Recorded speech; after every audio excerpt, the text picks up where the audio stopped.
Hey everybody, this is Brother Milan again with the YouTube channel Clad with Zeal, and really I just wanted to make this video as a recap of our trip to Belize and San Ignacio and the soul winning missions trip that we took. Really the purpose of it was a survey trip, and just want to jump right into it and kind of give you guys my take on the experience and some of the bigger stories that unfolded while we were there.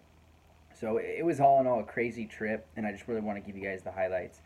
And so Sunday night of last week, we had left at midnight, which was mistake number one. So I'm going to kind of go over some of the things that maybe the people who are going to go next might have a chance to actually learn from, and so that there's not that mistake made twice, basically. So honestly, if you're going to go there and sleep is important to you, I highly recommend paying the extra $100, $200 to ensure that you're going there at a decent time. So really it was a red-eye flight from midnight.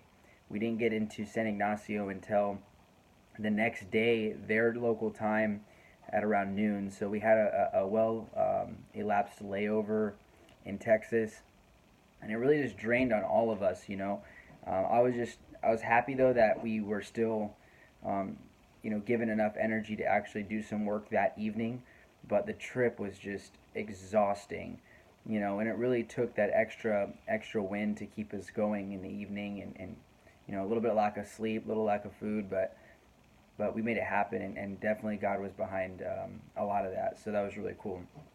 So when we first get there, I mean, we try to start right off the bat, and we had a really good start as far as salvations are concerned. As soon as we got picked up from the airport, we did get a little bit ripped off from our first taxi, but lesson learned. You got to realize how to negotiate there. They're willing to do that. It's not like the U.S. where there's a set price and there's no negotiation. When you're there, they're going to probably set it pretty high, but you have to kind of ask them or let them know. Just tell them, hey, I'm willing to give you 20 for this trip instead of 35, 40, and sometimes they might be able to work with you. And it's just lesson learned for the next time. But we get there, we get on the bus, and a little bit nervous about everything, a little bit tired, but you just kind of jump right into it, and you know, started talking to the guys that were sitting right next to me, and ended up winning them to the Lord. And the first thing I noticed was how respectful these kids were. They were probably between the ages of 14 to 17, I would assume, so somewhere in a teenage age group, and they were just like, yes, sir. I'd like to hear this. Thank you very much. They just had very good, you know, an idea of what you should do out of respect. Just simple things like thank you and addressing you by the proper, pronoun and things like that. So it was very humbling to see that, because in the United States, kids are just mouthing off to adults like it's no big deal, and there's no reverence aspect to it. So that was humbling. So that was the first thing that kind of caught my attention, and everybody else's was, how respectful people were, and that kind of accompanied with their humility, which we know that if you have humility, then you're more receptive in general. You don't have that pride that's in you, and that's a huge issue with when it comes to salvation. And they, not that they necessarily wanted to hear the gospel like I really want to hear it right now. It was more for the fact that they wanted to just give you the time of day, and they respected the fact that you were going to give them something, really just because you wanted to share something with them, and they're just willing to receive it, which is great. But I feel like, as soon as they got a few verses in and you started explaining, salvation, it became sweet to their taste, and they wanted more. They wanted to actually figure it out, and it was perfect. And those kids didn't have a problem with getting saved. They had a basic understanding of God, and how the some of the verses in the Bible I'm sure they've heard before, and in fact I'll talk about that too in another story. So it was awesome. So that kind of set the tone. Those first two salvations, and pastor behind me was witnessing to someone. Brother Robinson was witnessing to someone up front. We were actually separated on that bus, and that bus was horrible. I felt like I was going to die a few times because they don't really go in accordance to any of the DMV standards, if that makes sense, as far as driving is concerned. So they were kind of on the other side of the road on oncoming traffic, and within like 2 inches of the next vehicle. But we weren't really paying attention to that. It was just kind of a fun thing. We were just enjoying the ride and preaching. And I think out of that bus we had 4 people saved, which was awesome. And then as soon as the bus stops, we got to find another taxi to take us to our next destination, which is our Airbnb. And another funny story here is I'm preaching to these 3 kids at this bus stop.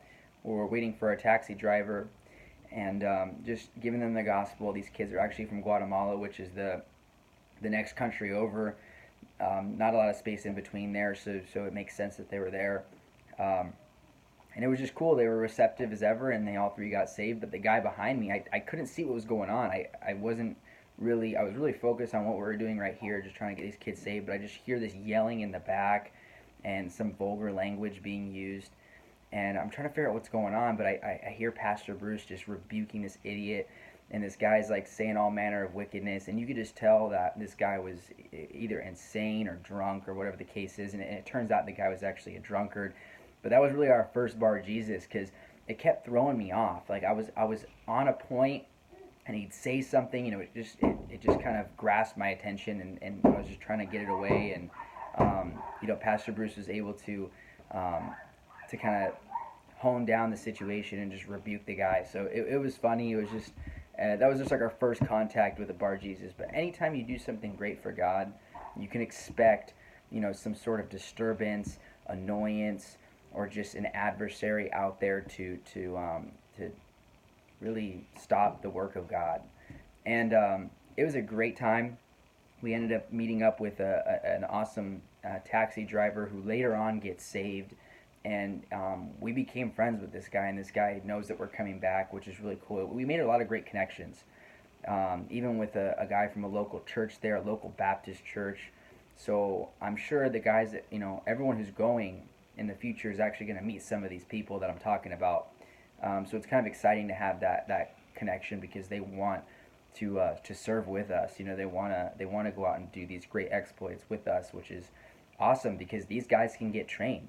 These guys can learn how to be great soul winners, and then when we're not there, they can do some extra work. And we know that this place is getting watered, the ground is being tilled, and things of that nature. So it was really cool.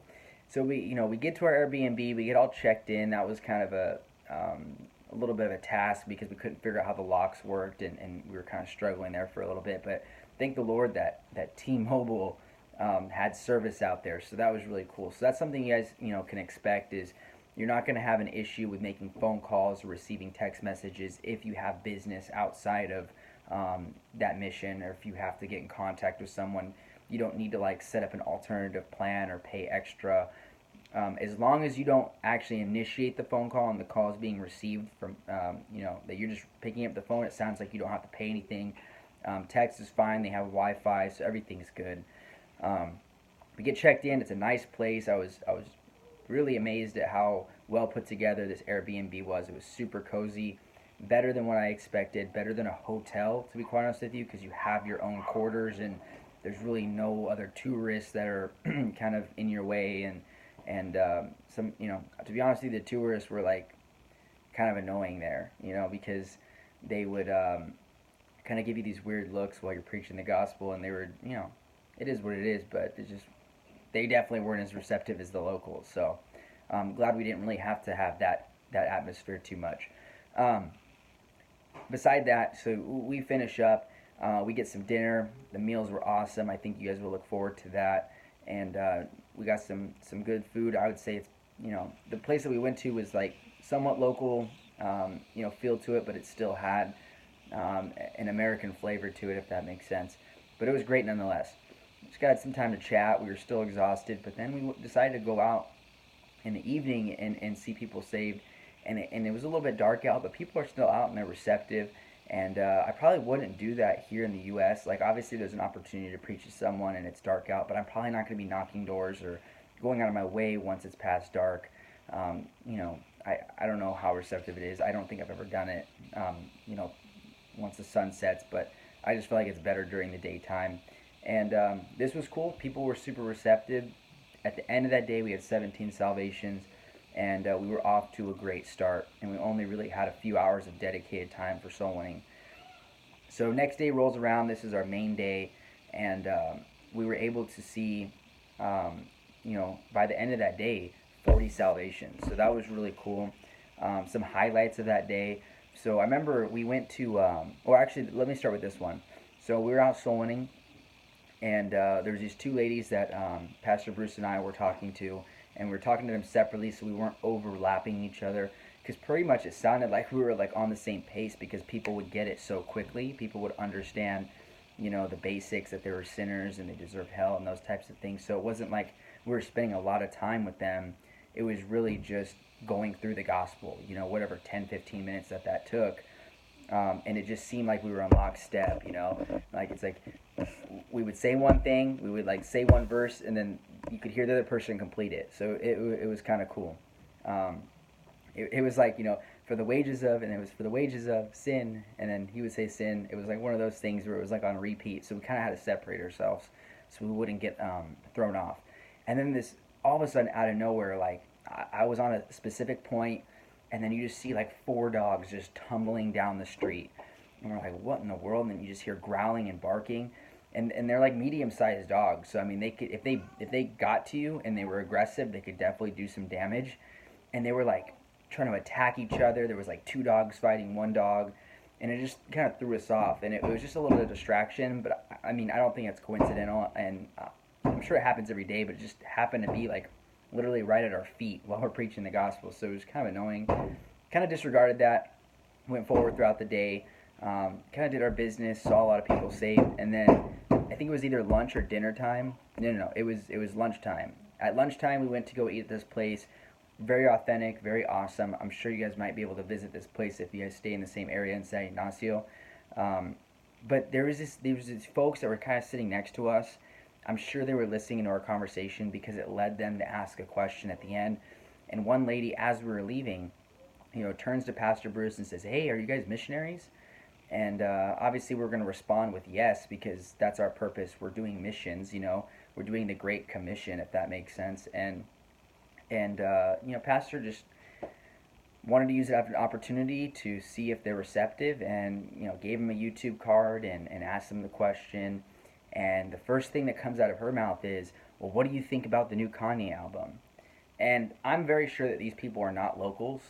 They did not have that demeanor. And obviously you can't just base it off of, the way they talk or how they look to determine whether or not they're from there or not. But you just had this sense that they were visiting, or they were just on some sort of vacation from some other place. And we were just kind of like, oh, not this again, And Pastor was really doing most of the talking, if not all of it. And it was just a fiasco after that, because Pastor's just like, no, he preaches a false gospel. He still calls himself Jesus, and she's denying all this stuff. And then this sodomite, that was with, he was clearly a sodomite, just the way he talked, nasty, just disgusting person. And he's immediately just like attacking, trying to make up these stupid arguments, and just mocking the Word of God, mocking the Bible. And she even tried to make up some claim that there's only like 2 commandments in the Bible, referring to loving the Lord your God and loving your neighbor as yourself. And on these 2 commandments hang all the law and the prophets. If I'm not trying to quote it, but you get what I'm trying to say. And she's trying to use that to basically say that there's no more commandments. It's just do those 2. And really, that's just the overarching view of the commandments, basically. Because if you're fulfilling those things, you are fulfilling those 2 great commandments.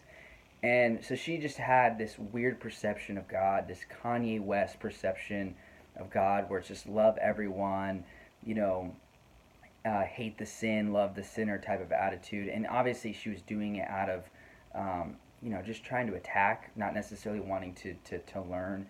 And, he was worse than she was, because she was actually giving us the time to talk. And I think she may have been a little interested, but he was just totally hater of God. And, he got rebuked, she got rebuked, and as we left, pastor was just like, she said something like, that's hateful, and then he goes, yeah, you better know it's hate, I'm preaching hate, basically. And they were just, thrown back. They couldn't believe it. And it was just funny because it's just like, it's gonna happen, when you do something for God, you come back with like, 15, 20 salvations. I mean, you have to expect the enemy to do something, because that's like the last thing that he wants, is people getting saved and getting the word of God in their hands, and becoming it becoming evident there, it becoming the truth, and it's going to spread, it's going to continue to grow. We planted a lot of seeds there that I very likely, could be a salvation down the road, whether they just got a YouTube card. People were still genuinely interested, even if they didn't have time, so I assume that people will actually follow up on these things as well. So it's going to grow there. And it was just really exciting. We went on through the day, and then the last story that I want to share with you guys, which was really cool. So we had like 37 salvations at this point, and then Pastor and I were kind of talking. Actually, there's actually one more Bar Jesus story. I apologize. So there's a lot of them. There was a point where we actually split up because people were kind of preaching in different areas, and it was dark out. And I had this thought in my mind. I was like, maybe 15, 20 minutes prior to this, I'm like, hey, I heard the soccer fields are great. Let's go to the soccer fields. And we couldn't figure out how to get in. So we had to go around this whole area, which was kind of sketch. And then I started going, when they were preaching, I just wanted to find someone to talk to because there wasn't a lot of people out at this time. And then I see all these kids coming out of the soccer field. So I asked one of the kids at the the end of the line, I says, hey, is there anybody at the soccer field? He's like, no, we're the last group. I says, well, you know what? Let me give you this card. Started witnessing to the kid. The kid was very zealous, just not according to knowledge. He just wasn't saved, but he read his Bible. You could tell that he understood a lot of biblical concepts, that he was, hungry for the Word of God, and just basically brushing through the gospel with him. He believed it, and right before we got to Romans 10:9, where I was really just going to test him on what I taught him, asking him the key point questions before we would actually, ask if he'd like to receive salvation and that type of thing. Some weirdo is like in the corner and he's urinating on the wall. So I'm like, this guy's obviously crazy. But then I saw him like approaching us. I'm like, oh man. And this guy looks sketch. He looks sketch as ever. Like one of his eyes is like missing. He's got like a scar on his eye.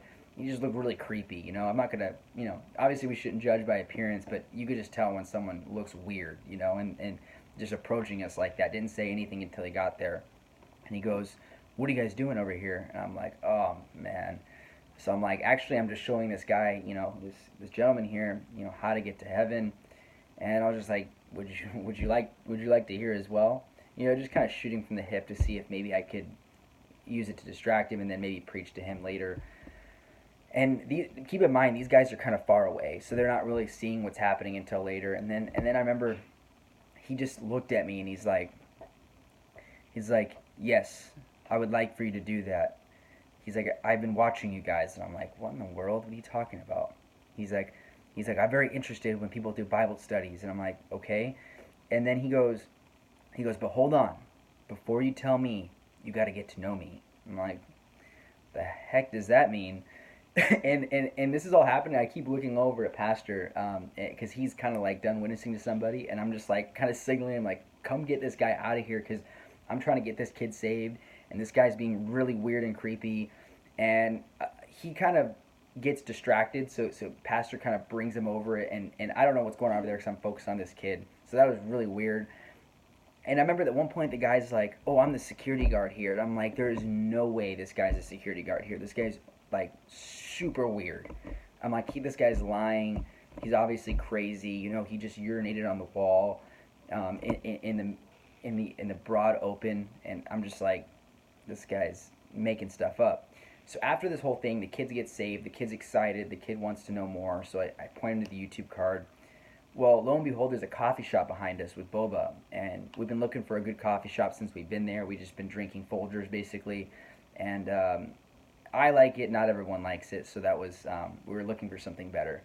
So we get coffee, The lady that works there was actually got saved. I think pastor was preaching to her, and she gets saved. And we get a few coffees, and then we started talking about this weirdo that I just encountered basically, and their take on it and stuff like that. And I mentioned like, oh yeah, he said he was the security guard. How weird is that? And she goes, oh no, he is the security guard, and this guy's just kind of like floating around the premises. And I'm like, oh man, this is weird. So that was kind of funny. And then there was this one story. This is actually before the owl story, which I'm gonna explain in just a second. It's the last story I want to go over. Um, there was a there was a lady that was being given the gospel by pastor. We're up on a hill, kind of by where we were stationed at, where our Airbnb was at. And this is getting close to the end as well. And then all of a sudden, you get another Bar Jesus coming out of nowhere. And this guy obviously looks a little, rough around the edges as well. He's kind of rolling his bike up, and you could tell that he's a little bit not all there. And he comes up to me, and I'm like, hey, I didn't want him to go distract what was going on over there, so I just decided to take the hit. And, I'm going to give him the gospel if he wants to hear it. So I'm going to give him the opportunity, but I kind of knew in the back of my head, like, this guy there's something off about, like, I felt there was something off about this guy. So I give him a YouTube card. He goes, oh, okay. And I says, hey, can I show you how to get to heaven? And he's like, well, that's not what I want. And I'm like, okay. And I was like, well, what do you want? And he goes, I want some money. And I'm like, no, this is all I have. This is what I'm going to give you. Would you like me to share the gospel with you? And he goes, okay, yeah, whatever. Just make it quick. And I'm like, okay, if this guy's saying make it quick, he's probably not interested. But I'm just gonna, just for the sake of not interrupting the other person, I'm just gonna go through it with him. And if maybe he likes it, I don't know. So I'm showing him, a couple verses here and there, and he keeps interrupting me. And he's like, you have a New Testament? And I'm like, no, I have the whole Bible here. And he's like, no, for me. And I'm like, this guy just wants something. It doesn't matter if it's money or a Bible, which you're probably never going to read. And I'm like, no, I don't have a New Testament. I've given them all out. Like, you either want this or you don't. You know what I mean? Like, or just, keep moving along, because it's kind of wasting everyone's time if you're just not going to listen and you just want me to give you stuff. And it's just this gimme mentality. So I'm already getting frustrated with this guy. And I'm like, well, just for the sake of it, I'm gonna keep preaching to this guy, and then he just kind of goes off on this tangent, and it was really weird. And he goes, why do you think? He said, why did God cast out Satan? And I'm like, well, because Satan's prideful, and because he wanted to be like the Most High. And I was kind of just giving him what he was asking for, really. And then all of a sudden, he just stares at me with his blank stare, and I'm like thinking to myself, is this guy gonna say something? Like, he looked like he wanted to punch me. He looked upset that I said something negative towards the devil. It was really weird. And he's just like, his eyes are just like locked on me, and I'm like, the only thing I was thinking is like, I'm not gonna look away, because then it's gonna show that like I'm afraid of this guy. So I'm just kind of like just looking at him, I'm just like looking right back at him, waiting for him to respond. And then I go, after like 30 to 45 seconds, I'm just like, did you want to say something, or did you have a response? I just kind of said that, and he's like, I already said everything that I needed to say. And I'm like, all right. And in my mind, I'm thinking, okay, this guy's like demon possessed, and like the devil like just kind of like probably just overtook his mind, or whatever demon was inside of him. And I don't know, maybe he honestly thought he said something, but he just stared at me with a blank stare for like at least 30 seconds to a minute. And I know like pastor saw the same thing, so it wasn't just me. Like, I'm not just saying that. Like, it was a good 30 seconds at least. So at the end of it, I'm like, all right, well, the lady gets saved. I'm like, all right, well, I gotta go. Have a nice day. And then he just kind of, stroves off, and he's just being weird. So the last story that I want to share with you guys, it was the last, picking up with the 37 salvations. Our pastor was like, hey, I just wish we could get 40. I want to come back with a good report. And we all wanted that. So we're like, well, let's just find 3 people we can talk to. We have, 3 talkers. We could easily do this. We just got to find a group of people that are willing to listen. So it's really dark out, and it's getting kind of late. But I turn to the left, And down this street where a bunch of houses are, I just see this light, and we see this flashlight, and we could make out that there's exactly 3 people there, just hanging out by a tree. So I'm like, let's go. So we make it there, and we're trying to figure out what's going on, why they have this flashlight out there. And lo and behold, there's this little owl that's like sitting in the tree, and it's kind of just hanging out, doing its thing, and we're fascinated with it. The family's fascinated with it, and because of this animal, we would have never talked to these people, and they would have never been outside for us to be able to give them the gospel. And it kind of gave us a common ground to talk about that, and then roll right into the gospel. All 3 of them ended up getting saved, and it was just a blessing that God used that animal. And I don't think it's a coincidence that that animal was out there. I don't think it was a coincidence of the timing. It was perfect timing. And we ended up getting all 3 of these people saved. They were very thankful. They were asking when we'd come back, and the whole experience was amazing. And I really just wanted to share those highlights with you guys, and an encouragement to go out there and take the trip to Belize. Invest the money. You're not making a purchase, you're making an investment. All these things are going to rack up to eternal rewards if you go out there and do this work. And even aside from the rewards, I mean, just the simple fact of being able to see people saved, that you've pulled them out of the fire, that we're planting good seeds there, and we're creating, more Christians in this area, where maybe, down the road there may be more churches that are like-minded down there. They they may have a soul winning army down there one day, and that's kind of what we want, and that's kind of the the earthly reward for it, is that you get to experience this, that you get to be a part of this, and it's just so beneficial. And I really encourage you guys to just go do it if you're a part of our church. And I'm sure if you don't go to our church, but you know how to preach the gospel, I'm sure you could shoot an email to Pastor Bruce. You can comment down below. I can get you connected with him if you're a soul winner and you want to be a part of this trip in March. I'm sure we can make some sort of accommodation. It's not like we're going to be like, no, it's just us. I'm sure that you guys can be a part of it if you go to a church somewhere else, and you just want to go to Belize and find out how fruitful it is. I just encourage you to make that investment, and it's a load of fun. We only really had a few days there, and next time around it's going to be about 10, and I'm sure we're going to have a lot more salvations next time around. So thank you guys so much for watching. I just wanted to give you a quick recap, and I hope you guys have a great evening, and remember to stay clad with zeal.